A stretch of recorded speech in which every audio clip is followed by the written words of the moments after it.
I'm just going to eat this whole time.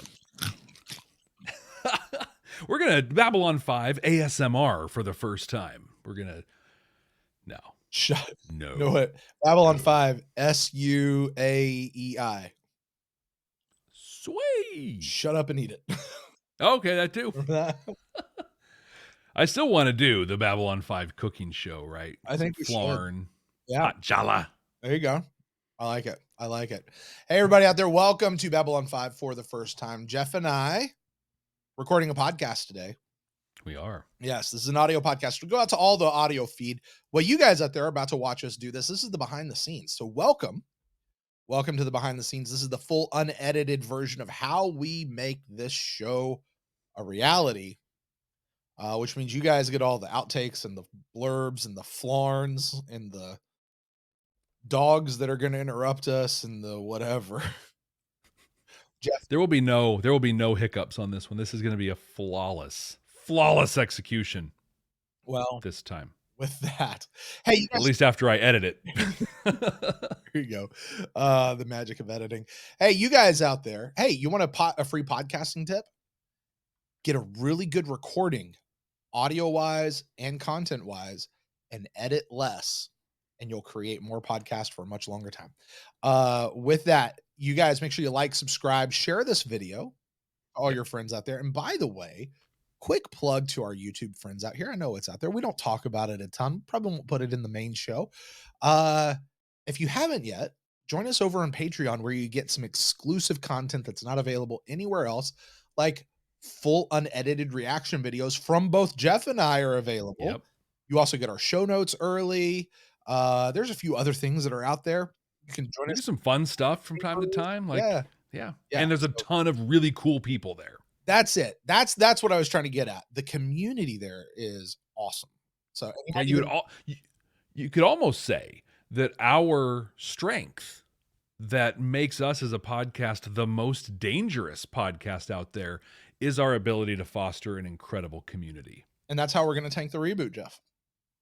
Apparently. That's how we're tanking the reboot. So it's in progress. All right, Jeff, if you got it, man, let's hit that button and let's go. You are valued and you are needed. You will be Emperor. I think you're about to go where everyone has gone before. The year is 2023. The name of the podcast, Babylon 5. For the first time. Jeff, stop. Oh, good. I was winding up. Note to self. You may or not want to cut this out of the video. You may want to redo the music. I don't know where you want to do it. I don't know if you want to redo season 4's intro music, but when we're looking at, you're going to be doing season 5's here real soon. I know. As fast as the season's right around. Yeah. The line from today's episode, mark it down, that you're stronger together, the diversity, that line from Delenn in this episode is a perfect one for the intro. That's good. And also because we are, like a heartbeat away from the new year, we're going to be updating the VO at the end of that anyway. So I have a new cut for season 4. So I've got the DAW file. There you go. Fresh. Hey, so speaking of which, this week, as this episode goes out on YouTube, I'm not gonna put this in the main, but on YouTube, happy Hanukkah to all of our friends who celebrate. Yeah, because I know that's starting here this week. So very much. Anyway, I'm not gonna play the music again. You're just gonna start. Welcome to Babylon 5 for the first time, not a Star Trek podcast. My name is Jeff Akin, and I am the one who was. And I'm Brent Allen, and I am the one who will be. And we're watching Babylon 5 for the first time for you, the one who is. That's right. Jeff and I are two veteran Star Trek podcasters watching this show for the very first time, searching our task. Not a Star Trek podcast, but we are searching for Star Trek-like messages that are contained within, but we're also trying to see how they're being done in a uniquely Babylon 5 way. And like you said, we're not a Star Trek podcast, but those references are very sure and very likely to make their way into our conversation. So to keep us on point, we play the rule of 3. This is a game where we're each limited to no more than 3 references apiece to Star Trek per episode. That's it. 3. Uno, dos, tres. No substitutions, exchanges, or refund. Do you remember, not too long ago, I was like, hey, we have reviews on Audible, and I'm going to go to Audible more often. And then you didn't? Yep. But I finally went. Okay. So here we go. Found some old ones? I found some pretty old ones. Okay. I've got a 5-star review from Audible. Oh, yes. And this one's from Kindle Customer. Kindle Customer says, great show, guys. I love the podcast, but I gotta say, you guys like this show for the exact opposite reasons I do. The episodes you give high marks were all low points, and the ones you give low marks to are all high points for me. Love the different perspective and don't think you guys will be disappointed going forward. Oh, and Brent, live long and prosper. Jeff, peace and long life. Wow. I love that. What's up, Kendall? I really apologize that you had to suffer through season 3. Sorry. But thanks for the So review. sorry. Appreciate it. Because that was definitely a high point for us. You know what, though, Jeff? It is in diversity where our strength is really shown, and it makes us dangerous. Makes us very dangerous. The other thing that makes us very dangerous is another 5-star review. Oh, yes. Also on Audible, Casper says, watching Babylon 5 for the X time. I love listening to these guys. As a Babylon 5 fan and a sci-fi fan in general, this is an awesome podcast. Just listening to see how correct, wrong, almost, only parts their predictions are. Without spoilers, this is the best Babylon 5 podcast ever. Wow. Just hearing the recap makes me remember the entire episode and makes me want to watch it again. Thank you so much, and I will say peace, victory, and long life. What's up, Casper? I love that review, and I love your mattresses. Very much so. We talked a while ago about how there's parts of this show that we put a lot of like effort and thought into as we write, the recaps being one of them. And it's like, nobody ever says anything about the recaps. And like, we take great pains sometimes to make those, complete and entertaining. So thank you, Casper. I appreciate that. You know what? You're absolutely right about that with the recaps. The end of the show was on, I know we've talked about recently, but Jeff, I think our recaps, if we just cut those, some of those recaps could be like award-winning recaps because some of them have been fantastic. And I'm not just talking about mine, like yours too. Like, I love when we crack each other up, right? It's the best. Jeff, there has been so many times where I've been reading and I see your reaction and I have to like move you off screen so I can't see you because it's so like my ADD kicks into overdrive and I just want to laugh too. So I can't do this. Well, Jeff, we love to laugh here at the show. We do. Mostly it's because we like playing a lot of games. Along with Rule of 3, another game we like to play is when we get to the end of the show and we try to guess what next week's episode is so that all you folks out there can laugh at us or cringe or cheer when we get it right, wrong, or indifferent. And this is the part of the show where we look back at what we said last week that this week was supposed to be. So, Jeff, this week's episode is Lines of Communication. What did you say this episode was going to be about? How close were you? Yeah, I was way off on this one. I thought that we were going to get Garibaldi and learning about the lines connecting him to Psycor or whomever's controlling him and kind of the communication back and forth there. And I thought that we were going to get a dive into the Centauri stuff because we saw the Keeper controller thing in the last episode. Neither of those things even almost happened. What did you think this one was going to be? It might have, Jeff. We'll talk about that. I said that this is going to be more Mars Resistance, which, I mean, that wasn't really a secret. I did get that part right. But basically what I said was where Babylon 5 and Mars both have been cut off from communication back to Earth, they were going to establish a new direct line of communication between Mars and Babylon 5. kind of maybe with Franklin and Marcus and what they did. It certainly seemed like they developed a type of an alliance, almost what Ivanova did last week. Was it last week or 2 weeks ago? It's last week. Was it last week where she like got the smuggler guys Mhm. in? So they're kind of developing their own allies and stuff that way.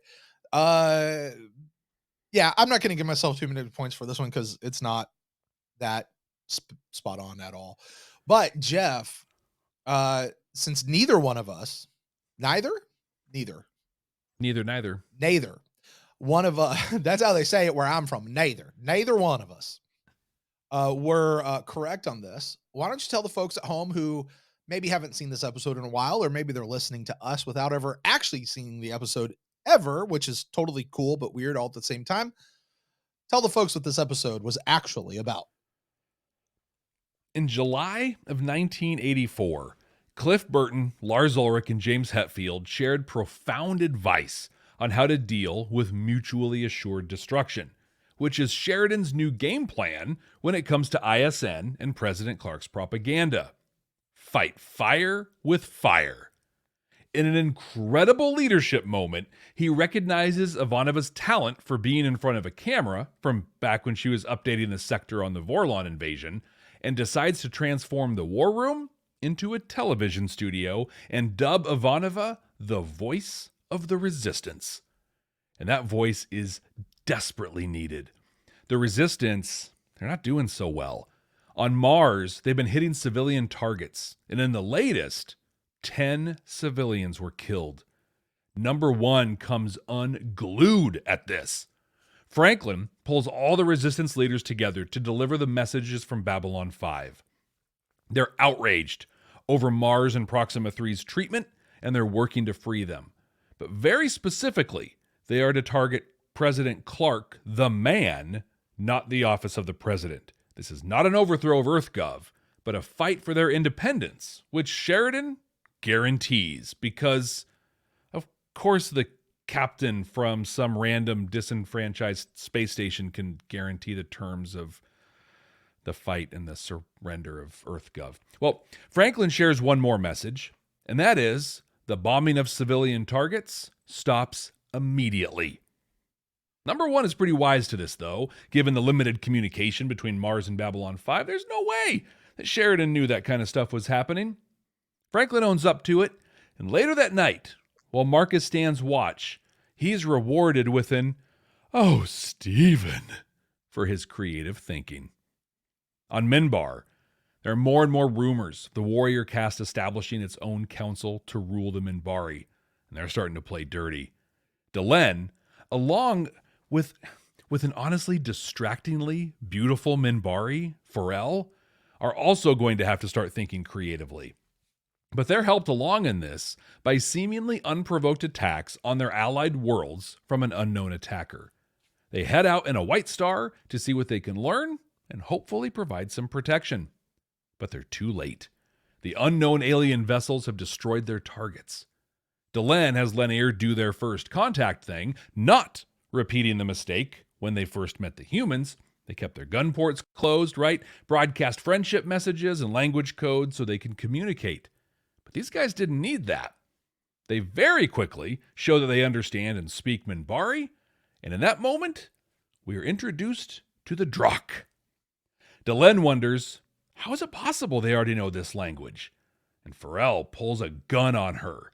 He is desperate to hook these people up. He says the Drakh are friends, and he forces a meeting. So Drakh Dude comes on board. He's all warpy, kind of timey-wimey and weird. Forel explains that the warrior caste actually has already stood up their own council. They're expelling religious caste from their homes and letting them die from cold and exposure. Forel and I'm guessing some others have brokered a deal with the Drakh to provide protection from the warrior caste in exchange for, just a little territory for their people. He explains that 4 episodes ago, these people lost their homeworld to a natural disaster. Delenn, being a master math magician, quickly carries the 1 she solves for X and realizes that the Drakh are the minions and allies of the Shadows, and they're looking for revenge. An exciting firefight ensues. White Star 16 is destroyed, and Delenn's ship nearly is as well. In an epic scene, she and Lanier cut the Drakh off at the pass and unleash hell on the mothership, blasting it to pieces. But Farrell is killed in the exchange. Delenn returns to Babylon 5 just long enough to update Sheridan. She's going back to Minbar to try and slow its plunge into civil war. Sheridan kind of says that he's got his own civil wars going on, with himself over his changes since dying on Zahadum, and in his conflict with Garibaldi. With the Drakh as an apparent wild card out of the Shadow War, Sheridan tells us all and leaves us with the wisdom that the duration outlasts the war. Brent, what did you think of Lines of Communication? Honestly, Jeff, I found this one kind of dull. Yeah? I did. It was slow moving. It was plotting. That being said, there were elements about this that I liked a lot. There were parts that made me laugh. There were things that I thought was really cool. Despite the size difference and the complete unbelievability of, for me, that the White Star is going to take out the mothership the way it did, still, it was kind of cool to see. But overall, Jeff, I think this is one of those episodes, for me anyway, where the individual parts were greater than the whole. But I will tell you, what really has me excited is I have come to a conclusion. Okay. Do you know how in Star Trek, Chief Miles O'Brien is the most important man in Starfleet history? He is. We learned that in Lower Decks. Oh, we've known that for a while. It was Well, we've known it, but they codified canonically codified in Lower Decks. Yes, yes. Well, I have. Well, hold on. Fair enough. I have determined who the true and greatest villain is in Babylon 5 history. Okay. That person is named Delenn. What? Oh, yes. Okay, That person enlighten me. is Delenn. I got to hear this. Oh, you want to talk about it now? This is opening thoughts. I was going to let you share your thoughts, but you want to hear it now? You know, we'll get it. We'll get to Okay. it. But Delenn's bad okay. guy. Oh, yeah, absolutely. Okay. Yep. We'll see. Yep. How about you, Jeff? What'd you think?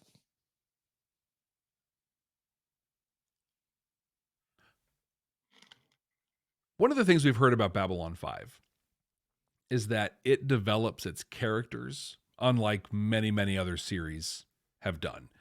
And what we know in TV is when you develop your characters, you can really lean on them to make some pretty droll storylines exciting and interesting. And I think that's what I'm definitely experiencing on Mars right now. Like, so far, this Mars stuff is about as paint by numbers. I mean, from cliches being spewed out by everyone who's talking, archetypes playing a lot of the personnel that are there. But then you've got Franklin and Marcus, who I could watch all day. Like, I love them together. Franklin has blossomed. 100% buddy cop movie here with Marcus. Yeah, I'm here for those guys. Like, just all day long. They're great. I love all of it. The Ivanova stuff and her and Sheridan together, it's great. We're getting, just like last week, we're getting those glimpses of the Ivanova that we got back in season 1 and a little in season 2, and it's awesome. And then apparently we're going to stretch out the Shadow stuff a little more. I mean, we were doing that anyway, you know, with we saw them expelling. But yeah, here we are. We're adding a little more to it. I have a lot of thoughts on these Drakh, and I don't know. I feel like I should have been blown away. And I think on my first watch through, I was kind of like, you know, mouth agape, like, oh my gosh. But on my second watch through this one, I was just kind of like, there's stuff going on here that doesn't really add up to me, and some real missed opportunities, I think. But I will say, Pharrell, the actor who played Pharrell, and his approach to acting made me question some foundational pieces of who I am. and what I have historically identified as a heterosexual male here in this place, I was all about Pharrell. Really? Oh my gosh, in a primal weird way. I can't explain it. We can have a whole podcast just about my weird, and I even looked dude up. Like, he's done almost nothing. I don't know why not though. Yeah, all about him. That was great. Jeff, I can say, at least within the confines here of Babylon 5 for the first time, you are completely alone in that. Hey, listen. Well, hey, what you say? Whatever tweaks your freak, bro. Yeah, it's fine. You know, I've been all on my own on worse things before, so I'll gladly plant the flag here. Yes. Yeah. All in all, I think you summed it up great. There were great parts to this one as a whole. It just didn't quite hit. And I know that because I can hear the comments now. Like, we watched you on your reaction video. Enjoy the episode. No, you watched me enjoy parts of the episode. Yeah. But the episode as a whole was kind of, I don't know. You know what I feel like, Jeff? I feel like we're back in season 2. Yeah. Where you have really high, fantastic episodes, and then you just have these kind of meh episodes. Yeah, but I think in season 2, those meh episodes, some of those were terrible. They were bad. We haven't had a terrible episode this season. We really haven't. This wasn't a bad episode. No, not at all. Bad not at all. It just was dull. Yeah. Yeah. And even like you said, I loved the scene. I loved the scene where the White Star, they were, doing the, what do you call it? The skin dancing on the mothership, and coming around and blasting it, making no impact whatsoever, not even scratching the hull of the mothership. But then, just as their White Star, I don't know, White Star 47 or whatever it was all but blown up, it somehow was able to maneuver around, cut them off, and then had the guns that blasted it into a million pieces. It's when all in one scene, Jeff. This went from Babylon 5 to Star Wars. Because I was in my reaction video going, hit the exhaust port. Hit the exhaust port. Totally. That's how they'll blow up. Hit the exhaust port. It gets to the end of it, and then it turns into Top Gun, where he's going to hit the brakes. They'll fly right by him. He flips around. He flips him the bird, and then shoots a gun right up their nose and splits the whole thing in half with a ship that is like a 1/12 of the size of the big one. Yeah. Like, I don't know what maybe they hit the exhaust port in the front. Maybe. Yeah, maybe that's how it worked. The scene was great. Delenn, end this. What a great scene. You know what made me it was so ridiculous. They're going really fast to the jump gate or whatever. She goes, "Go faster." Well, be faster. Yeah. Like, that's a command. Yeah, that's good. Hey, boss, I'm having a hard time doing this thing. Cool. Do more of it. Right. But okay.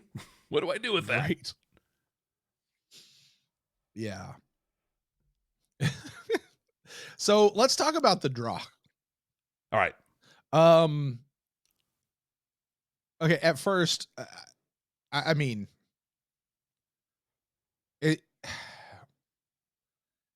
Jeff, do you remember in season 3? There's an episode that everybody hated that we didn't. The Gray 17? Gray 17 is missing. Mm-hmm. And I think one of the reasons why people really hate it is because JMS apparently actually apologized for that episode. And if I understand it correctly, primarily because of how the alien was done. And it just didn't even look right. Like, it was awful. Mm-hmm. I honestly didn't mind that there. This alien was awful. Yeah. I feel like I should be apologized to for this guy. I mean, this dude straight up looked like they just went over to Spirit Halloween after Halloween, like on November 1st. Yep. What's left? And picked up, and like maybe picked up a yard decoration and then some other stuff and smashed it together, and then told him to go just act like a zombie or something in whatever weird direction. He's just standing there and he's still moving weird and stuff. I'm pretty sure what they said was, I know it's his, 15 years afterwards, but this is an audition to be on the Thriller music video. So just give me your best Thriller dance moves and don't stop. Right. at all, Right? ever. I mean, and the blurry effect and what it was bad. It was so he's got the little device in his hand, which I guess was a communicator or something, universal translator. It was awful. There Yep. was nothing scary about this guy. There was nothing imposing about this guy. I felt like I could have blown on him and he would have fallen over. Yeah, just talk. And he couldn't even talk for himself. Pharrell had to do all the talking. Yeah. For literally all Right. he said was, yes, whatever, held up a thermal detonator. Yeah. My exact note, though, is if these Drakh are always going to look and sound like this, I hope we never see them again. Me too. Oh, They sounded ridiculous. Yes. They looked ridiculous. Yes. Unless there's some, like, they're between worlds or between time. Like, if there's some explanation or something. But, I mean, outside of that, I hope I am very underwhelmed by this new big bad guy. Is it the new big bad guy? I sure hope not. Well, I mean, but you would think it is. So you interpreted it the same way I did. These were at least some of the people that were leaving Zahadum when Zahadum blew up, Mhm. right? So you know how last week? Yeah, it was last week with Captain Jack, right? Mhm. And he said their people came and planted this eyeball thing on me. Was that the Drakh? I don't know how they would. I don't know how they could have snuck in on him. Right. If you are listening to the audio, you're not going to see this, but on the YouTube, you can see it. Like, how do you sneak up and just place this thing when this is, I mean, it just doesn't. So either one, this is just ridiculous and this is a terrible alien design, or two, there are other allies and minions. Let's go with as both. well. Yeah. Let's go with both. Okay. So the Drakh are not the little eyeball watcher dudes. I sure don't think so. I don't. Because those were pretty stable. They sat there pretty still. Right. Well, but I mean, because there was one point where I was like, wait, is this guy a Drakh or is he? Because he said he was the emissary, not necessarily a Drakh. So, whatever. I'm gonna say that he's a Drakh. Totally from Zahadum. Yeah, we're probably gonna be seeing these guys again. Probably. I thought what was sad in the whole thing, like so kind of the stuff, right? So we've been postulating for a long time the Warrior cast is going to do something. Last season we thought they were going to ally with the Shadows. It turns out it's the religious cast inadvertently allying themselves with the Shadows. But so they formed this council. They're trying to establish rule on Minbari worlds and expelling the religious caste. So there's basically tacit warfare going on between the castes. I called it cold warring. They were cold warring each other. Yeah, which is also appropriate given their method of execution. Yep. But so Delenn's doing the math that this Drakh dude must have had contact with the Minbari before, and Pharrell's immediate reaction is to point a gun at her, which Delenn's like, dude, what are you doing? I know you're not going to kill me. Like, we're Minbari, we don't do it. He's like, yeah, but I can hurt you. I'll hurt you. My immediate thought was, dude's got one of the controller things on him. Yeah, I thought so too. Yeah. All the way through, I'm believing that, till he starts like telling his story. And I'm like, and his story has merit. And even Delenn, as she hears his story, she's like, Pharrell, I had no idea. I'm so sorry.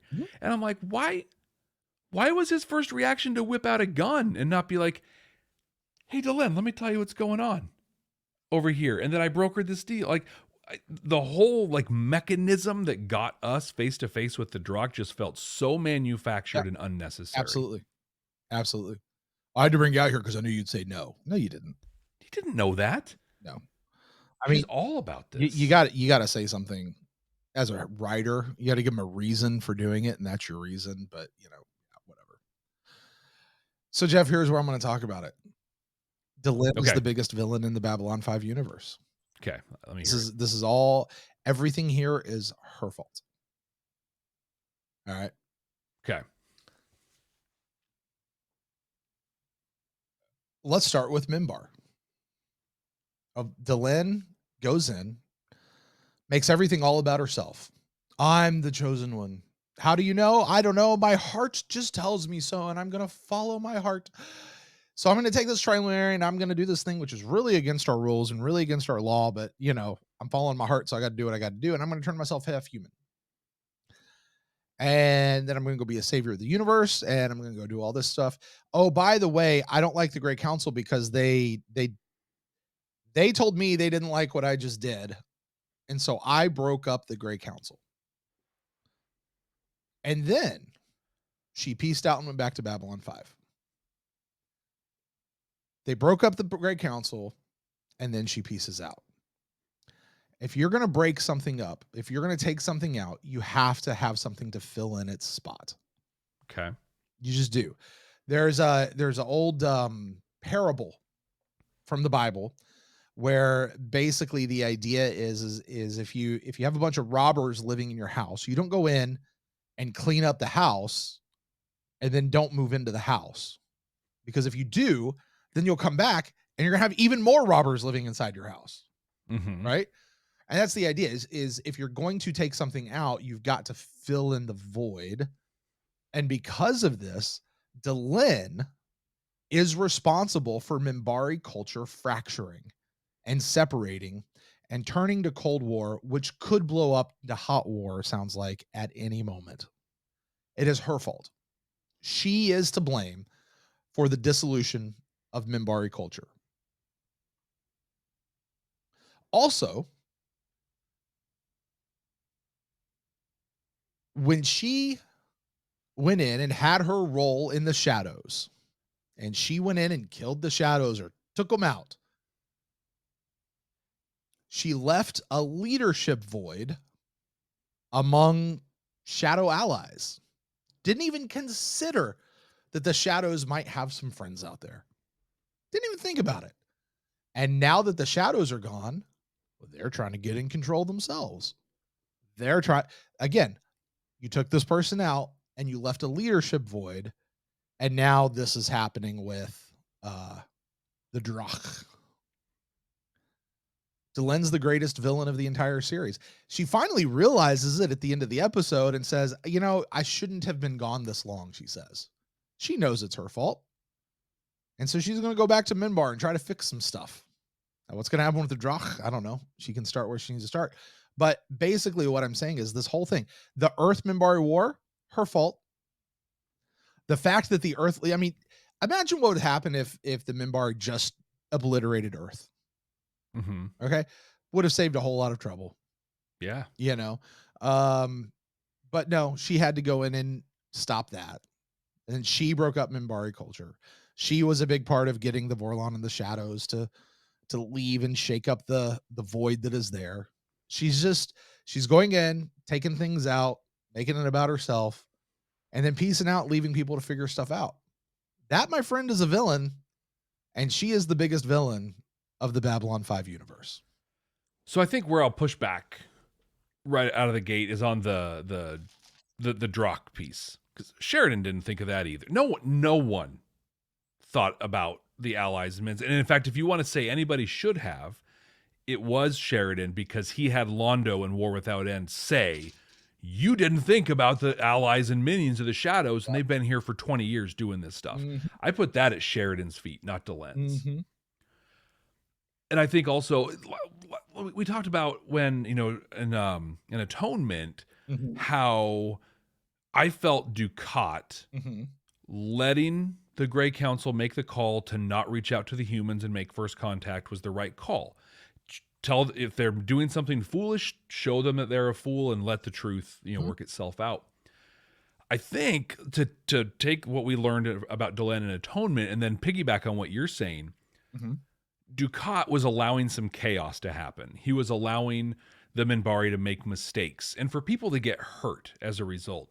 But I have to believe, given what we saw of Dukat, he had a plan, right? To kind of step in, try and assert some control. If Dukat hadn't been killed in that attack, the Earth Minbari War likely would not have happened. He would have brought some form of order because Dukat was a leader who would step in and say, yes, this whole thing's messed up. It was awful. Here's how we're going to move forward and find peace.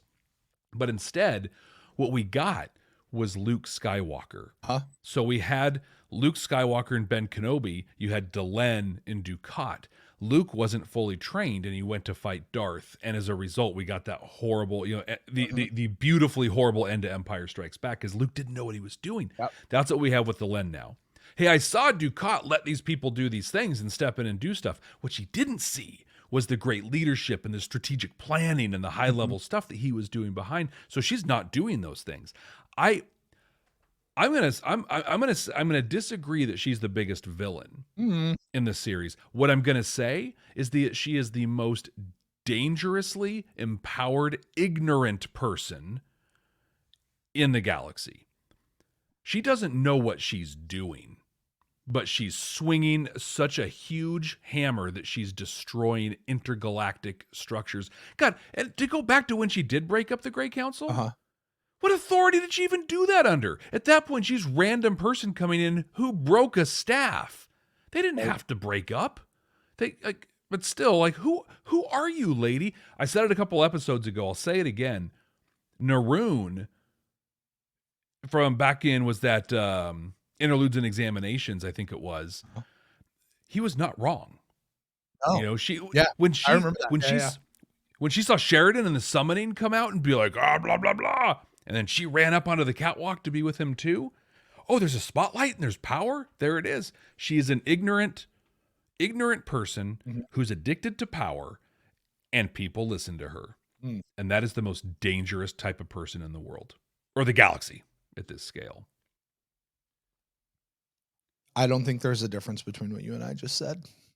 Yeah, I think a villain that has intent, though. I'm obviously being a little facetious, but Jeff, I will say this. Do you remember back in season 2, you and I took a hill turn?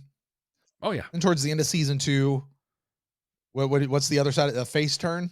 Yep. Yeah. Right? We went baby. I think we just turned heel again because we're crapping all over Delenn because Delenn should not be in charge of this.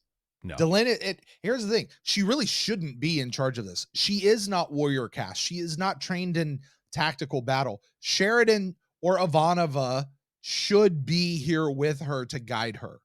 She should not be in charge of this. No.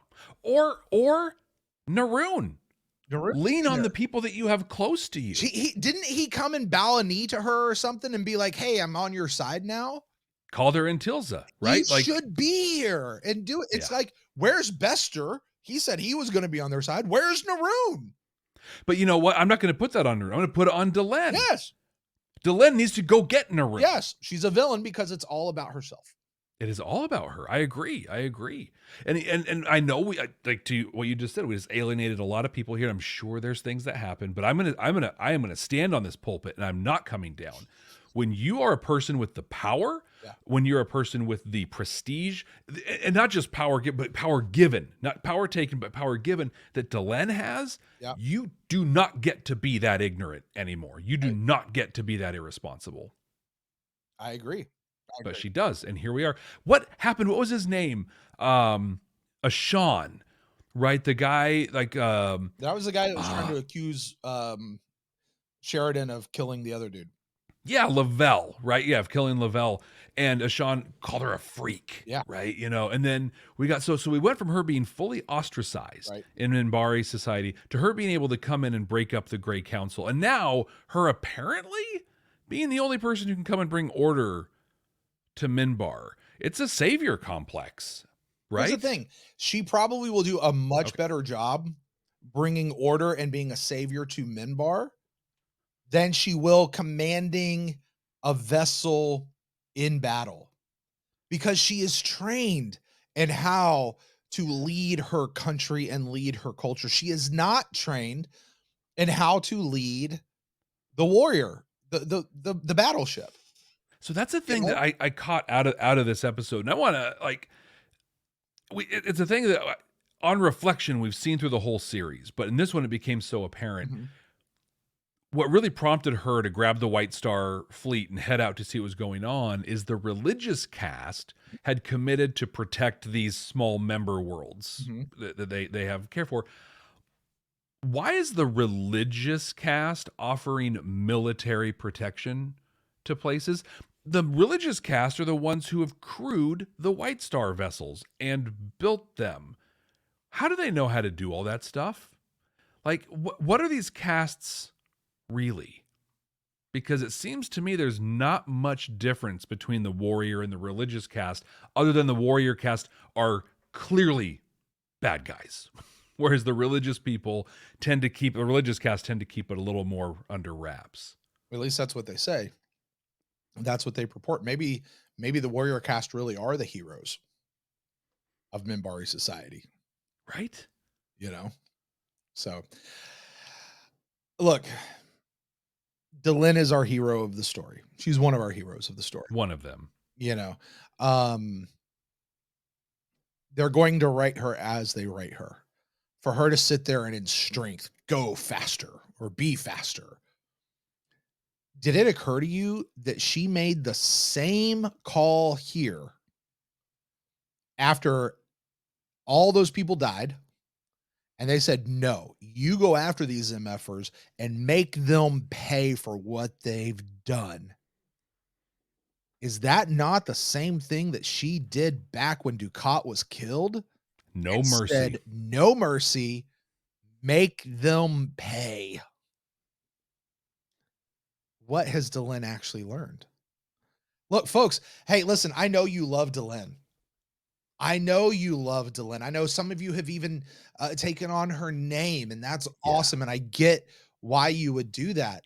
But in an actual analysis of what's going on outside of the fluffy narrative, this is not a good look for Delenn. This is not a good, positive Delenn episode. No. The last Delenn episode was really positive for her. This one, honestly, this episode set her way back to me. You know, because you're right. It should have been Naroon or Sheridan on that bridge. By the way, her telling Sheridan at the end, like, you got to stay here. I've got to go back and try to go fix this.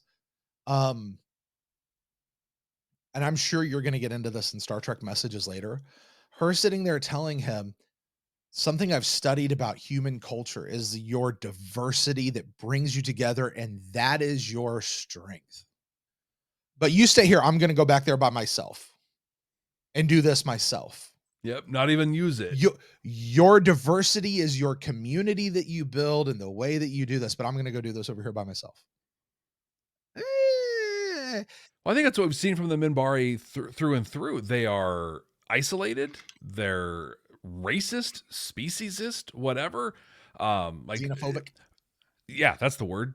But for a society that is enlightened and is the elder race, you know, for what we know, oh my gosh, there is very little from this society that I think anyone should ever want to model. Outside of some good sound bites. Listen, the further we get into this, the more I'm going, honestly, the Minbar are kind of jacked up. You know what I almost see? Fast forward a million years. We'll call it the Age of Ironheart. Okay. Because that's when Jason Ironheart's supposed to come back. Okay. Million years. There's going to be the legend of the shadows, the legend of the Vorlons, right? Or whatever. But instead, it'll be the legend of the Minbari and the legend of the humans. So we're going to have every 1,000 years or so, these Minbari come out of hiding and they just start blasting people until the humans come and we're setting up for the next cycle because right now we got this great partnership like apparently the Shadows and the Vorlons had. Yeah. Ooh. And that did not turn out so well. I was going to say, I mean, you know, what if humans get to a spot where they really can go toe to toe with the Minbari and force everything into a stalemate? Yeah. And that's where it goes as things devolve between the Minbar and the humans. And then some new species has to come in and depose the two of them, and Lorien comes back to get those two. Right. Listen, there's a lot wrong here. I have to leave this episode and I'm making a conscious choice, Jeff. Despite this, what I think is very accurate analysis of what this would be in a real world situation, I am having to choose to sort of leave this stuff here in this episode because Delenn is supposed to be one of our heroes. Mm-hmm. And what she is doing is supposed to be the right thing. And I'm going to go with it on the assumption that she is doing the right thing for the right reasons with the right heart and in a pure way, even though you and I would both sit here and be like, that's all BS. And this is actually awful. In reality, this is awful. And I'm always trepidatious to bring this back out as a thing. You know what it reminds me of right now? Professor Snape from the Harry Potter show books. Okay. Spoiler alert for anyone who's not read or watched the movies. You can fast forward for about 34 seconds in 3, 2, 1.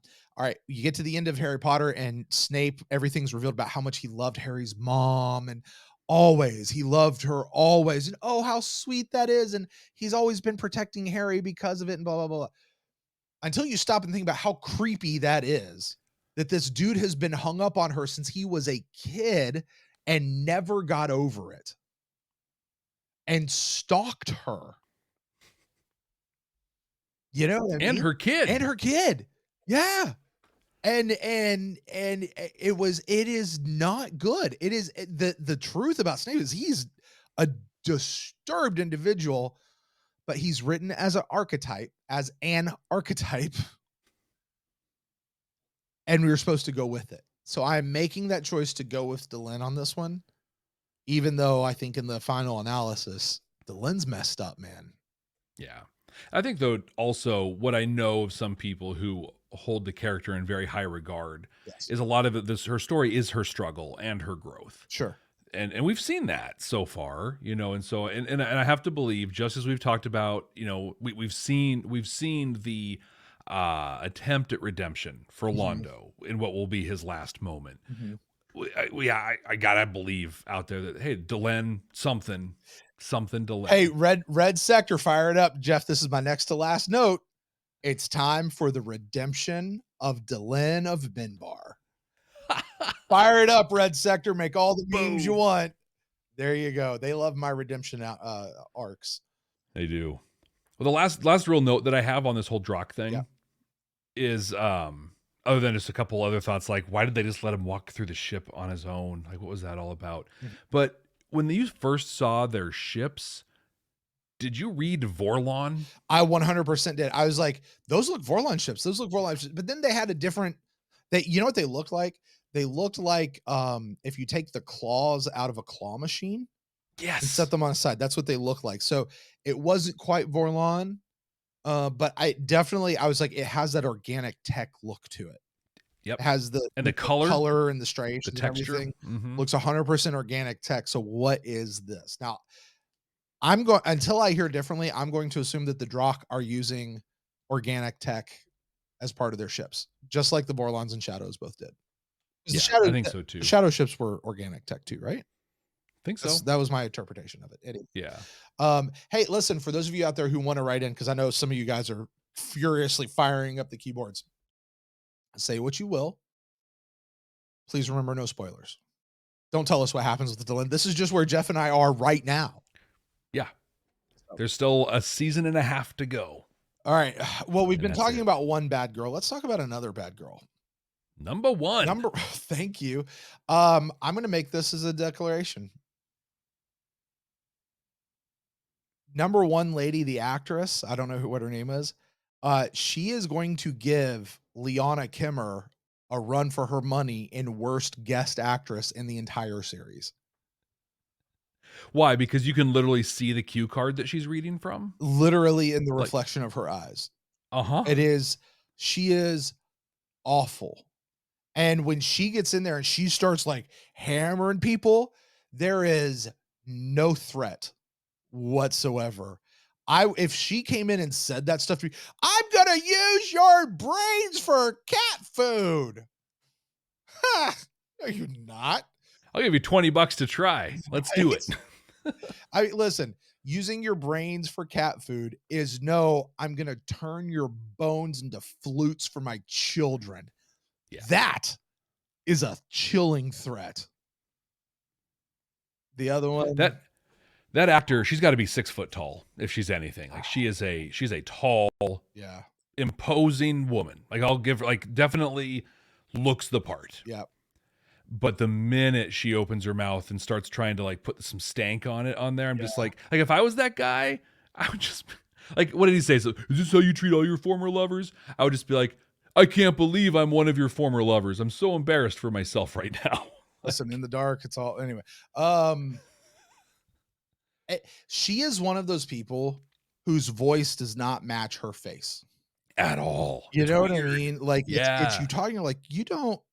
There's something like, did somebody else come in and overdub your entire lines because something is off all the way around. She has an almost Michelle Forbes quality to her voice. Like, and I'm thinking Michelle Forbes specifically, Battlestar Galactica. Yeah. Like when she's just, she's got that sharp, commanding voice, but then without any of the gravitas behind it, but just kind of the gravel. I like the way she is written, though. Like, I have to say, like, I like how she's written. I really feel this is an acting and directing execution that's making it not work. Because that cat food insult delivered correctly is epic. That's a great insult if you deliver it right. Yeah, it could be. I just didn't work. Nothing about it came out as imposing. When the stuff came across the thing that there was this explosion at the hotel was a terrorist attack, they thought that it was a resistance thing. I immediately went, of course it's a resistance thing. Yeah. This wasn't something that Earth did in trying to pin it on them. No, they absolutely did this. That's the way it's going to come out. I didn't think that it was going to go out the way it did, where somebody went and did something unauthorized. I thought she was fully going to be in on it and just faking like, oh, I can't believe somebody would do that. Well, turns out it was you and you're bad. Like, that's kind of where I was. It might have been better actually had it gone that way. But the whole Franklin and Marcus thing here, Jeff. I mean, you said it earlier. You are 100% in on Franklin and Marcus. Yeah. They were great. They were great. Listen, we're against Clark, not against the office of the president. We're against the person, and don't blow up civilian targets. You got to stop that part. Yeah. Very reasonable stuff. Sure. My issue with the whole thing, though, was people started attacking Sheridan. So apparently Sheridan played a role in suppressing some food riots a while back, and they're keeping him tied to that. But as soon as anybody spoke ill of Sheridan, Marcus, like a little puppy dog, a sycophantic puppy dog, would jump up to be like, no, but he's great. You don't understand. He's great. And when Marcus was coming to his defense, I had this little voice over here, Michael Garibaldi, telling me, like, see, it's about Sheridan and it's not about the cause. And I was like, oh, maybe he's right. Maybe Sheridan is the greatest villain of the series. Exactly. And he's so great because everyone thinks he's all a good three guy. of them is the greatest villain of the series. Right? Yeah. Somebody get Zathras on the phone. Let's talk to him about that. Yes. The one who is, the one who was, one will be all bad. All bad. They were not the one. Not the one. Not the one. Okay, so did they actually get this group of resistance fighters on their side? It kind of seemed like it, but it wasn't definitive. They weren't. Yeah, she said, I forget the line, but she's like, yep, got the votes. They're going to do it. Still got a couple people that need some convincing, though. And Franklin, God bless him, did his best. I'm sorry. That's where you go get Koniges. Yeah. You need some convincing. Let's do it. Huh? I'm gonna bust up some heads. Let's go. Grease lightning. We'll do it on Thunder Road. Hey, for an extra 50 credits a week. Huh? Who am I to say no? But yeah, Franklin gave it his best. I mean, he really gave a compelling argument. He's like, we need you to trust us. We need you to be patient. Two lines that always work. Right. You need me to trust? Okay. Right. Okay. You convinced me because you said I needed to. What was the line? He's like, oh, what? So if Sheridan came flying in over New York City, you'd believe him? Or, we're supposed to believe that? It's like, he says, if anybody else said it, no. But if John Sheridan said it, I'd say stop over on the west side and pick me up some bagels. I was like, that's funny. That's good. That was good. Again, individual parts greater than the whole put together of the episode. Okay, so there's that. There's the Drakh. Delenn's bad. Franklin or Sheridan's bad. You wanna know what's kind of making me mad about Sheridan? He What's that? keeps watching that news channel. Uh-huh. I get it. It's the only channel he gets. Doesn't even get the adult channel anymore. Poor guy. Yeah. But I was just sitting there thinking, like, people that just watch news talk TV, I'm not even gonna name a station because all of them. All of them. Yeah. Or if you just listen to news talk radio, all you're doing is winding yourself up like a cheap watch. Because they exist to what they exist to make you watch and to keep you strung along, because that's how they make their money. That's actually how media works in general. Period. Yeah. I mean, stop watching. I mean, that stuff's not good. Nope. It is not good. Stop it, people. Like, I mean, you watch what you want to watch. I ain't gonna tell you, but just understand when you get in that, especially if you're in, because they're all politically biased one way or the other. Mm-hmm. Whichever one you watch, you're just going to be in an echo chamber, and it's just going to get you riled up where you don't really need to be that riled up. Especially when you're the subject of what they're talking about. Exactly. So stop that. Anyway, I have one more note on this whole episode. Okay. And then I have a little exercise I want us to do, a little game to play. So you give your note and then I have a quick game. Time's ticking, man, in the episode. It's a quick game. This is the very first time in the entire series, Jeff, that something has happened. That Ivanova did not wake up absolutely beautiful, fresh from the hair and makeup trailer. Looked like she was actually asleep. She looked like she didn't have makeup on. Her hair was all flat. Now, it wasn't like bedhead messed up.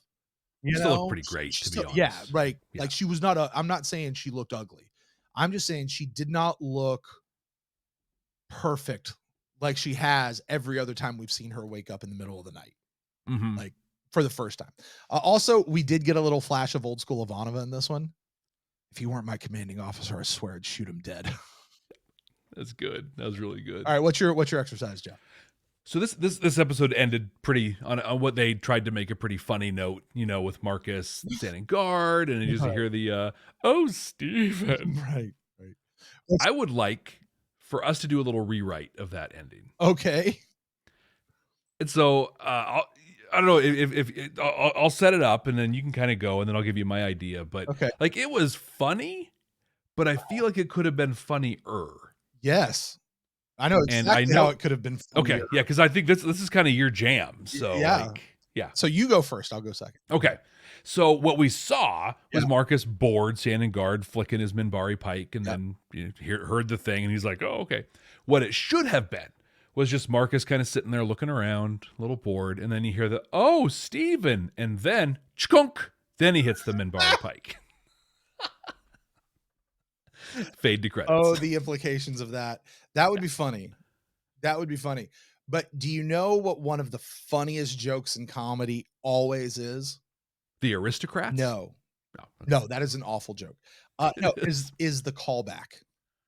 Okay. You know what I mean when I say the callback, right? Bring something up, yeah. Right. So what this should have been was Marcus just sitting there, opening and closing his Minbari pike. All of a sudden, "Oh, Stephen." And then he should have heard, or he should have said, "Woohoo!" That's what it should have been. Just woohoo. That would have been great. Oh man. That would have been the like, oh yes, that's it. But I gotta tell you though, if the network decided to show those episodes out of order, that joke would not have hit at No. Would have been weird. But in order, it would have been fantastic. Well, Jeff, I think with that, we have come all the way down to the spot here in lines of communication where it's time to look at the deep moral messages. There are some. There really was some good stuff, especially right at the end, that little message that Delenn gave. So we're looking for those, what we call the Star Trek-like messages being done in a uniquely Babylon 5 way.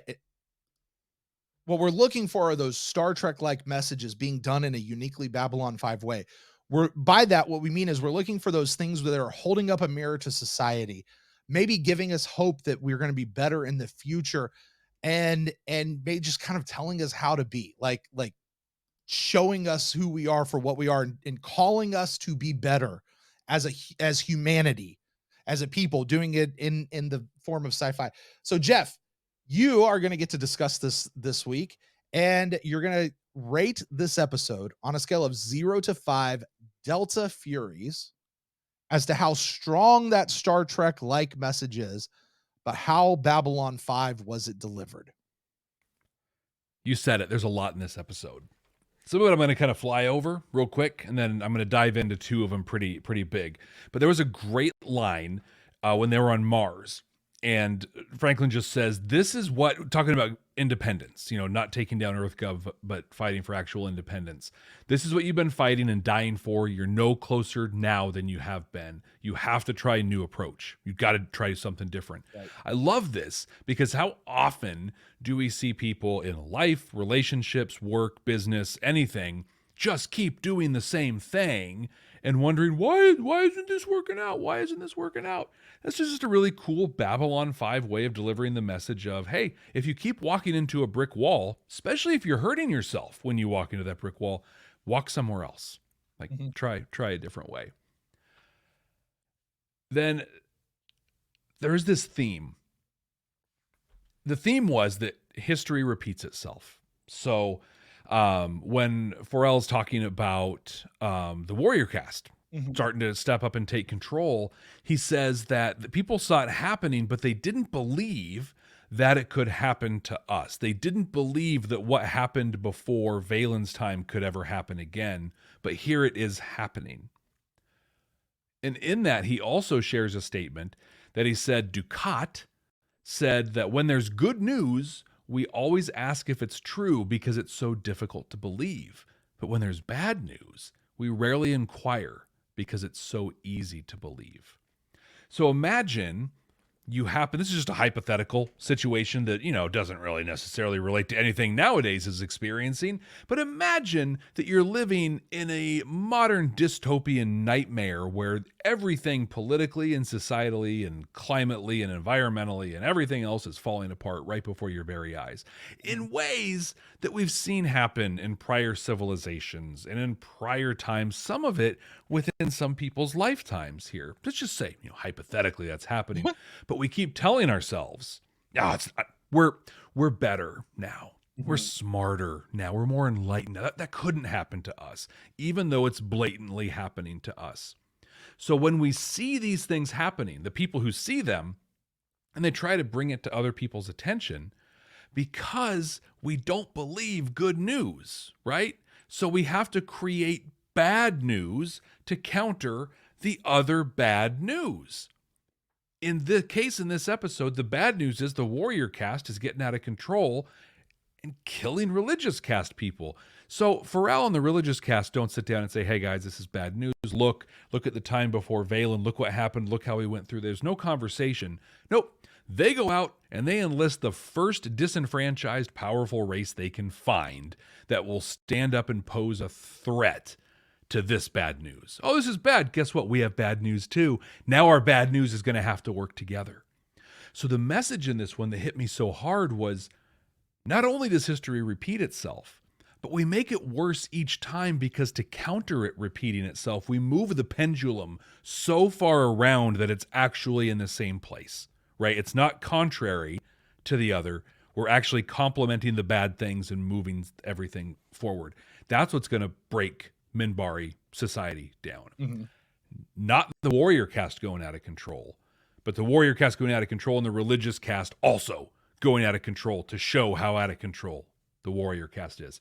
Don't know if that rings true for anybody nowadays in any way. But the big one, the nail on the head, right? Humanity's greatest strength is its diversity and its community building. Yep. This is every sci-fi thing, right? I mean, almost line for line, this was in Mass Effect, where they talk about how the Reapers and the Collectors were going after humanity because of the diversity that they had. Every other race is fairly well homogenized in some way or another, but humanity has diversity. What we saw, though, throughout season 2, season 3, was that community building. It was Sheridan as a human who was able to bring the League worlds together, unify them against a common threat. And we're going to see that again. And this was that moment of acknowledging that happened and then setting and paving the road for what is to come against Earth. Because like the Shadows and the Vorlons, Babylon 5, John Sheridan isn't going to be able to take down EarthGov and President Clark on his own. He's going to have to build a community to do it. In fact, I think to your earlier point, it's going to be fun to watch him trying to build a community to fight Earth and bring them back around, while we see Delenn going to try to single-handedly save Minbar and see if they kind of, to use one of your favorite words, juxtapose those two approaches in any way. But it's true. We are, as humans, we are better together. Yeah. In every way. You and I had a conversation, I think earlier this week, about neurodiversity, right? People with ADHD, ADD, and then what we call the neurotypicals out there, and how there are so many. For the record, of the two of us, you would be the neurotypical, I would be the neurodiverse. Generally speaking, Yeah.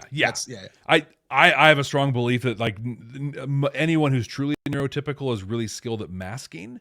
I think we have tremendous diversity in how we're made up. But yes, I'd say of the two of us, kind of how it works. But the general feeling out there, and the general feeling out there is that neurotypical people have to like put up with these, the way that other people's brains work or whatever. And this is all born because we were trying to schedule a time to record, and I was saying everything in your time zone, and you were like, "Hey, thanks for doing that. That helps work." I'm like, "Yeah, because I get it. I understand how your brain works." You're 3 hours behind me. Yes. Yeah. And so I'm like, "Yeah, I'm going to put it in your time. I understand to a point how your brain works. I can adapt. So I'm going to do that." It makes things easier because together, our brain is better together. And I'm going to adapt and mold and change and bend. You're going to adapt and mold and change and bend a little bit so that we can make our brain together bigger. Now imagine this times 10, 100, 1,000, billion. If we can get on the same page, diversity, right? Diversity is a checkbox. Yeah. Diversity is a measurement. Are there people that look and live differently here? The real magic comes in community. And community is when you have equity, when people have the things they need, and you have inclusion. People know that they belong and that they're welcome. That's community. That's humanity's greatest strength. And as a plug, that's kind of what we do here at Babylon 5 for the first time as well. We bring people together. Brent and I, we're pretty cool. We're pretty cool guys. What makes us, capital Us, cool is all of you watching, listening, and participating, the community that we are. And if I could jump in on that, of course, we have several different communities and several different levels. There is the community of those of you out here there who interact with us on social media. That is one group. There is a community of you folks out there who listen to the audio podcast of this. Unfortunately, that's a little one-sided because you know us, but we don't really know you that well unless you choose to reach out through one of these other platforms.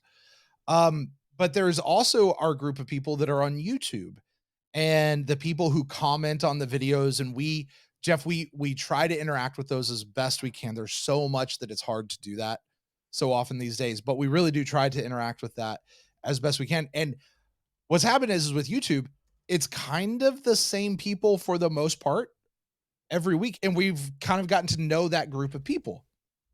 But then there's our patrons over on our Patreon page. And this is not a shameless plug, although shameless plug, you should come join us on Patreon. But there's that group there, it's a little bit smaller, a little more intimate, and a little bit tighter. And there's a little bit of crossover to the YouTube, but it's not wholly done that way. And that is a particular group of people and a particular community that exists there. But there's one step further of the people who exist on our Discord platform that you and I are a lot more active on. Mm-hmm. And that has turned into its own group of people as well. And so there's just the community, the different circles of communities.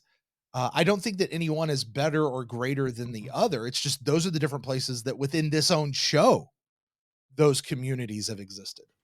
Yeah. And that shows our power. And it makes us dangerous. Yes. Right? you come at us, you come at all of us, you know, and like it's like this, and I don't mean that like, ooh, look at us, tough macho, but like we have had instances where we have come together around members of our community to help them. And it's amazing to see. It makes us powerful, it makes us dangerous, and that's not just Babylon 5 for the first time, that's humanity. If we can just capture that. Brent, this was a 5 Delta Fury episode. Through and through. I don't disagree. I may have bumped it back down to 4 because most of the intentionality of that to me was just wrapped up in this nice little line at the end.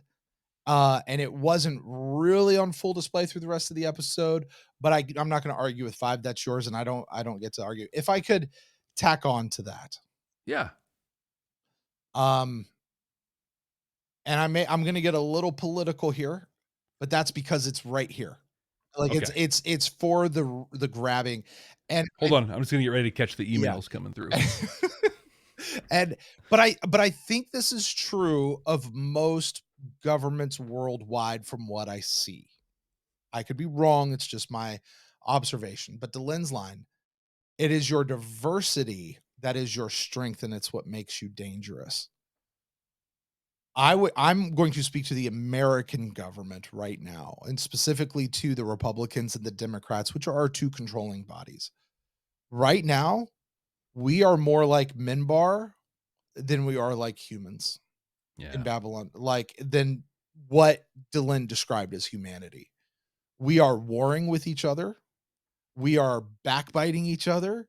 We are dividing along caste lines with each other. We are not working together, and our culture is fracturing, and we have people who are openly inciting war. They're telling you, we're at war, this is weaponized, everything's weapons, we're at war, they're taking over. They are not unifying, they're divisive. And that's where we find ourselves here. I think we see that in other countries, at least from what we can tell on our TV here in America, is other countries are like that. When it's a us versus them type situation. And Jeff, to what you were just sort of describing a second ago, the difference between that and what Delenn describes is, you said it's equity, and it said that they know that they're welcome. Yeah. You walk into the halls of Congress, and it is not equity and welcome. It's barely diversity. Right. Like you couldn't even check that box. A bunch of months ago, and I'm going to call you out, Tennessee. The Tennessee legislature kicked out 2 of its own members because they did something they didn't like. All right. Now, they may have violated rules of decorum or something like that. And then what I loved is, like, the next day, the voter, like, the way the thing works is the voters get to pick on who they want to send back in to replace them. And they sent the dudes right back. They had to, like, bring them back in. But to be able to harness the diversity, the difference is each side is vying for power, not vying to come together. And you got to harness the diversity, not shut the other side out. And that's what we see. And we've seen it when either side's in power. Yeah, because I want to clarify, and tell me if I'm wrong, but I just want to be very clear about this. This is not a Republican or Democrat thing. This is a Republican and Democrat thing. There's listen, when the Democrats were in charge, they froze out the Republicans and just pushed things through and did not work together. When the Republicans have been in charge, they are clearly free, and they're turning everything against the Democrats. By the way, they've been doing this since I started paying attention. Yeah. And probably a long time before. I know when I started paying attention, and I've been aware of it. Yeah, it's not new. No, but it does seem to be getting worse and worse and worse. And I can only imagine what it was like leading up to 1861. Well, there were fist fights that broke out in Congress. Yeah. It's getting bad. And I mean, God bless Parliament over in England, but that is some Jerry Springer TV right there if I've ever seen it. No offense to all our UK friends out there. The way They probably say the same thing about us. So they see sure. so yeah. Sure. But it is. Again, I can only go by what we see on TV and what they allow us to see. So, but I see it in all these other places. My point being, now that I've pissed everybody off, the point being, the difference between what's happening on Minbar and the ideal that Delenn was speaking, I'm sorry, that JMS was speaking, is the way you capsulized it. When you're working together, when you know that everybody is brought in and you're going to harness that diversity, that frankly, being able to harness that diversity is what made America great, with still a lot of room to get better because we were not perfect. Ever. Yeah. We were no place has been. It hasn't happened. America back then and still today has a lot of room to get better. We are not arrived. But what made America that world powerhouse out of the late 1800s and through the 1900s and then beyond was because we could harness our power. And the fact that we are now turning into a Cold War on each other, and it's been festering and escalating and escalating and escalating. I think we're pretty much there at this point where culture is fracturing the way that it was described on Minbar, which is really sad to me. And this is why we need sci-fi on TV. This is why sci-fi is uniquely positioned among all other genres to be able to do what we call the Star Trek like thing, but let's just face it, it's the sci-fi thing where you can hold up a mirror to society. Mm-hmm. Jeff, you're absolutely right. This is a 5 Delta Fury episode through. Especially when you add in the piece of Pharrell talking about Ducat's piece and how history repeats itself, and we actually make things worse because we fight each other over the scraps instead of coming together over greatness. Yeah. And that's happening on Minbar, and it's happening right here today. And unfortunately, there's nobody, at least in leadership right now, that is trying to get people to come together. Well, the thing is, and I think I've talked about this before. Yeah, that person won't get I have this much experience in running for an elected office, and even at the tiniest level, that person cannot conceivably run for office. The machine is so big and so well tuned that you will get eaten up and destroyed if you try to bring people together. Yeah, it's not the goal. That's, like you said, media exists on firing people up and building them up towards a thing. I've had legislators look me in the face and tell me, yeah, that's great policy. I won't get reelected by passing something like that, though. Like, that's who's going to vote for someone who does. I'm like, well, who cares? Who cares? It's the right thing to do. There's a great line from a not as bad as it could have been movie, Legally Blonde 2. You have Reese Witherspoon talking to Sally Field as a congresswoman who says, listen, 90% of the stuff you get in there and you pass so that you can be around to do the 10% that you really care about. Yep. Truer words, almost truer words, almost never spoken before. Hey, Brent. Hey, Jeff. We just had a fun time talking about some really, really heavy stuff. Yeah. Now we get to have some actual fun. We're creating the absolutely definitive ranking of all the episodes of the 4th season of Babylon 5. Our current top 5. Number 1, Into the Fire, then The Long Night, Atonement, Whatever Happened to Mr. Garibaldi, and The Summoning. Brent, this is on you, my friend. Yep. Where do you put Lines of Communication? It's not a top 5. No. Not for me. The bottom 5 right now, because we only have 10. So the next 5 is Hour of the Wolf, Illusion of Truth, Falling Towards Apotheosis, Racing Mars, and Epiphanies. I'm 100% this is better than Racing Mars. Remind me what a Falling Towards Apotheosis was. That was when Londo got pulled into Emperor Cartagia's like shadow cabinet, and like he was really starting to spin out of control, and then had this scene with Sheridan and Lorien. Like, it was basically both Sheridan and Cartagia moving towards their godhoods. Okay. And then Illusion of Truth. We just did that one not too long ago. Which That was the one? newscast one with Dan Randall. Oh, I liked that episode. That was an interesting episode. I'm gonna put this one below Falling Towards Apotheosis, above Racing Mars. Okay. This will be our new number 9. And we'll round out our top 11. This is the top half of the season, season, Jeff. This is the top half of the season, Jeff. Hey, guess what that means? We are halfway through season 4 already.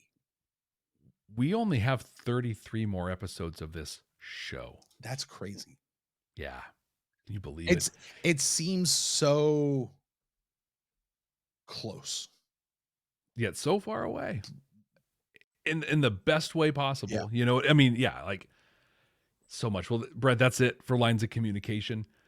Next week, we're watching Conflicts of Interest for the first time. One of the games we love playing is we look at the title. It's all we have. We don't look at anything else. We like to guess and predict what that next episode is going to be about. So, Brent, what do you think Conflicts of Interest is going to be about? Well, I said last week that I don't think this is as hyper serialized as those first 6 episodes are. Mm-hmm. I do think that there is still quite a bit of serialization going on. And so now we're talking about conflicts of interest. I immediately think of the more Mars Resistance stuff. And they're trying to bring these guys. Oh, no, you know what? Maybe it's the smugglers. Oh, yeah. And they have,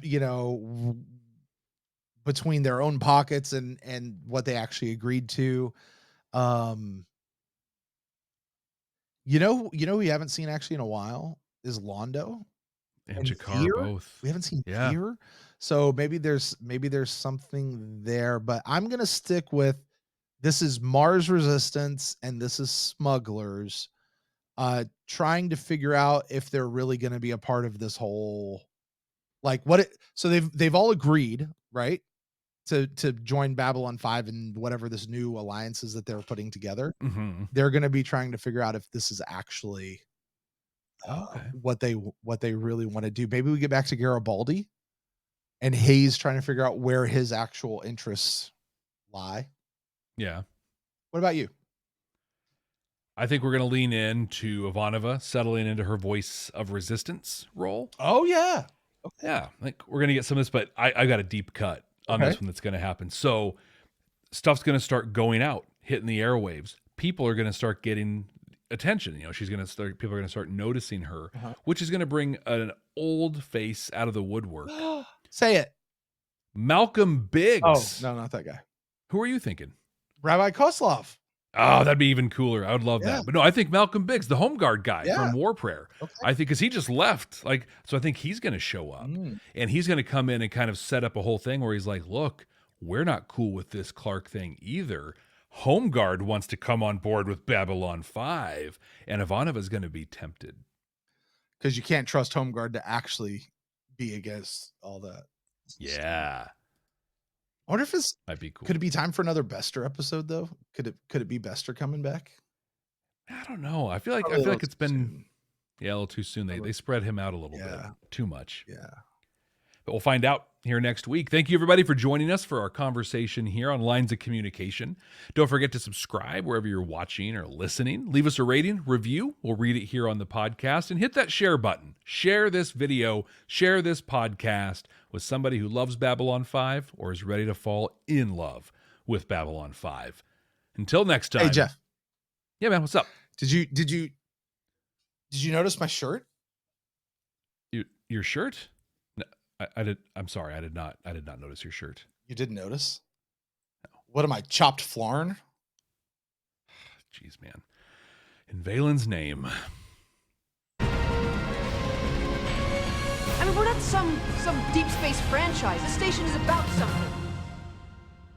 It is about something, isn't it, Jeff?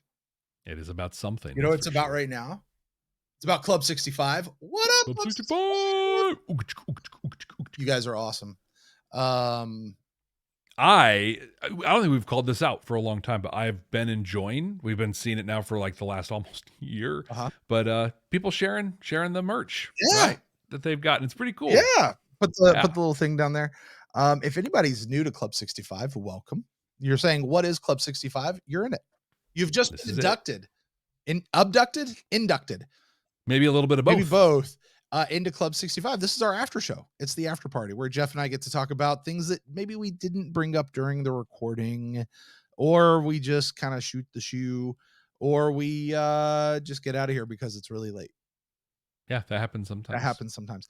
But you guys, way down there in the corner, is our URL. It is case sensitive, so watch out for that capital B and capital C. And get your stuff. I've got a t-shirt that's coming in. I just ordered, which is cool. I know Jeff has one. I've got my coffee mug that is currently in the dishwasher. Yeah, Club 65. You guys are awesome. I love being here. Jeff, was there anything you didn't say during the show? No, actually, I already closed my notes. I was surprised at how few notes I actually had in this episode. Like I think you said it. It was either before we started recording or early after, but like I think people, if you're on the Patreon, right, you can see my reaction video. Brent's is up on the edited version is up on YouTube, but I think that people are going to have watched our first reaction and then heard this and be like, what the heck? Because I think on first view, like this feels like a big, heavy episode, and it takes some reflection to look back on it and just be like, yeah, actually no. So, yeah. Yeah. I would say, and I agree with your ranking on this one, but I would say that I am less excited at the end of this episode than I've been in a very long time. Yes. Yep. Yeah, and that's not a bad thing, right? It's not like, oh, I'm out. I don't think I can do it. I'm just like, oh. There was really nothing about this particular episode that makes me go, I got to come back next week and see what happens. Can I tell you something? This is I don't know. Say it. This is Club 65. Everything goes on in Club. Hey, guys, just remember what happens in Club 65 stays in Club 65. We don't talk about Club 65 outside of Club 65. What's up? We do not. So I enjoy season 4. I've been enjoying it, but at no point have I been like, oh my God, what's going to happen next? Whereas like season 3, I felt like there were so many episodes where like we got done and like I physically cannot wait until next. I feel like we've talked about, we're kind of like marking the time and checking the boxes of all the things that have set up. And it's exciting. It's great. It's good. But also it's like, okay, it's a weird spot. I'm going to disagree with you. I was like that up through episode 6. Which, okay. Yeah. When like the Cartagia stuff and the big Shadow Once Vorlon. we got past the Vorlon Shadow War, I'm 100% with you. And it's felt very plotting. It's felt season 1-ish. I was thinking season 2, but I'll give you season 1. So. And I mean season 1-ish and maybe season 2-ish. And like, yeah, it's totally serialized, but it's also very much like, here's episode with random guest star. Yeah. Here's episode with random guest star. At this point, we don't need more world building or character development. What we really need is show us the aftermath. Take us to where you're trying to be. This is not a show that's just going to keep going on and on and on. And we're just checking in and seeing what's going on during this week. Like, tell the story. Get to where you're trying to go. And I know people out there, they're firing up the keyboards like, oh, just you wait. This is going to come pay off. Nothing's ever put out. Doesn't pay off. Yeah, nothing ever. But as much as 33 episodes seems like a lot, it's not. That's the thing. Jeff, we have 33 more hours with these people. Outside of the movies and whatever else comes next, but like of the show proper, we have 33 more chances to finish this story and say what's going on, and make your final case for the show, because there's still a lot of open threads. Yeah, in no way, shape, or form is this thing wrapped up yet. No, no. Now, like this episode, you can look back and see how this is an important episode. Yeah. You introduced the Drakh. That's that. I'm sure these guys are going to come back and this is going to be a thing. And we introduced them, so it's important. Yes, it is. It's still kind of dull though. It would have been better, like, if they just wiped out that White Star fleet, just wiped them out. Delenn's ship just limped home to Babylon 5. Maybe they still took the mothership out or whatever, but like it cost everything. But now it's literally just like, well, I mean, is Mira Furlan just disappearing from the show for a couple weeks? Like, is that why she said like that's when she said I've got to go back to Minbar for a while? I'm like, okay, she going off to do a movie and she needs some time off the show. Like, that's what it feels like to me. Yeah. And honestly, like, I almost hope that's happening, and then she just comes back and says everything's cool, because what I know of the Minbari, is that if we see all those scenes, it's just going to be a bunch of people in a green screen room speaking very, very theater-ish as we debate the issue at hand, until Naroon comes in and just starts beating ass, and then it's awesome. But until that point, like, it's going to be kind of boring. Yeah. By the way, Pharrell's headpiece in this episode, not good. No. Like, but it's supposed to be a bone growing out of your head, and I could see the gap.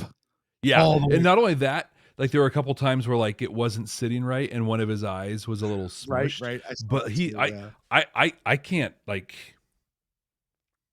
He might have awoken something in me. Hey, listen, man. I'm just saying. Whatever tweaks your... I thought you were going to buzz me for that. You didn't buzz me for that. No. Because it's good advice. Jeff. Man, I... Like, every day I said, like, I want to get out of here so I can go watch the next... Like, you know why I want to go see the next episode? Cleanse that palate. Get this one out of my mouth, because I'm just...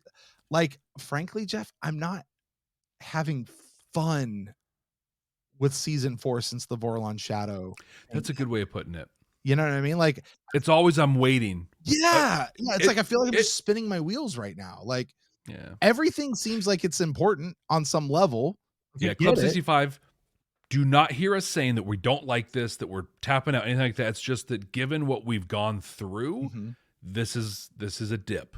This feels very much like a dip. And, I mean, listen, Jeff, if this is supposed to be the narrative arc, you have your rising action. Yep. You have the climax, which we say the climax happened at episode 6, season 4. And now this is the falling action, and it should feel a little bit more return to a season 2, season 1, kind of that sort of dip. But I still say there's a lot more going on here. They're just taking their sweet bippy time, and I just want to move forward with it. But maybe that's part of the brilliance, right? We're getting lulled into this sense, and then bam, it's gonna just knock our teeth out. Please knock my teeth out. I'm begging you, because much like the people watching Club 65 right now, like, okay, this is getting old. That's the way I feel about Babylon 5 right now. Yeah. If you're upset with us, just know we're a reflection of the product we're watching. Yes. Wow, that's inflammatory. So with that, Jeff. We're over our over under mark for this episode. Yeah, and that's okay. I told you that the Delta Furies was going to be a deep conversation. Yeah, no, I like there's it. A lot. Man, I loved because I only had really the one thing on Delta Fury, so I love that you got the other stuff too. So, but we are going to get out of here. You guys are awesome. Thanks for joining us for Club 65. Drop 65 down in the comments below so we know that you were here. And with that, we will get out of here, and we'll see you guys next week for what's that episode? Conflicts of Interest. That one right there. All right, let's go.